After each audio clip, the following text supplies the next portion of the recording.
Parliament session के and में centre ने 3 बिल्स इंट्रोड्यूस किए, जिसमें एक कॉन्स्टिट्यूशनल अमेंडमेंट बिल भी शामिल है।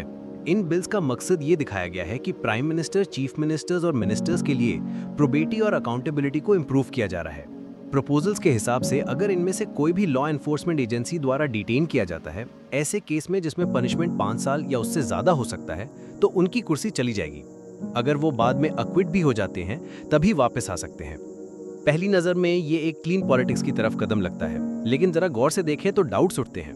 ऑपोजिशन पार्टीज और कई लीगल एक्सपर्ट्स कह रहे हैं कि असल में ये सेंटर के हाथ में ज्यादा पावर जमा करने की कोशिश है। सरकार का डिफेंस ये है कि ये लॉ प्राइम मिनिस्टर पर भी इक्वली अप्लाई करेगा, लेकिन ये क्लेम वीक है क्योंकि सारे सेंट्रल इन्वेस्टिगेटिव एजेंसीज सेंटर के कंट्रोल में ही काम करती हैं। सच ये है कि प्राइम मिनिस्टर को इन एजेंसीज द्वारा डिटेन करने की संभावना बहुत कम है, जबकि ऑपोजिशन चीफ मिनिस्टर्स को पहले ही अरेस्ट किया जा चुका है। ईडी और सीबीआई जैसी एजेंसीज के फंक्शनिंग को देखते हुए लगता है कि इन प्रपोजल्स का असली इरादा करप्शन से लड़ना कम और पॉलिटिकल राइवल्स को टारगेट करना ज्यादा है।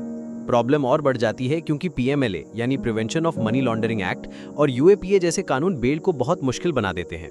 कोर्ट्स भी अब बेल देने में हेजिटेंट लगते हैं, जिसकी वजह से पर्सनल लिबर्टी लगभग डिस्पेंसिबल हो गई है। करप्शन जरूर सोसाइटी के लिए खतरनाक है, लेकिन उससे लड़ते हुए जस्टिस के प्रिंसिपल्स को सैक्रिफाइस नहीं किया जा सकता। आखिरी कुछ सालों में करप्शन के केसेस क्लियरली पॉलिटिकल रंग ले चुके हैं। जब तक लीडर ऑपोजिशन में होता है, एजेंसीज उन्हें टारगेट करती हैं, और जैसे ही वो रूलिंग पार्टी ज्वाइन करता है, केसेस गायब हो जाते हैं। अगर नए प्रपोजल्स लॉ बन जाते हैं तो एक इलेक्टेड रिप्रेजेंटेटिव सिर्फ पुलिस डिटेंशन की वजह से ऑफिस खो सकता है, बिना फेयर ट्रायल या जुडिशियल कन्विक्शन के। असल में ये लॉ ज्यादातर स्टेट गवर्नमेंट्स पर अप्लाई होंगे, जिससे फेडरल प्रिंसिपल्स पर सीधा अटैक होता है।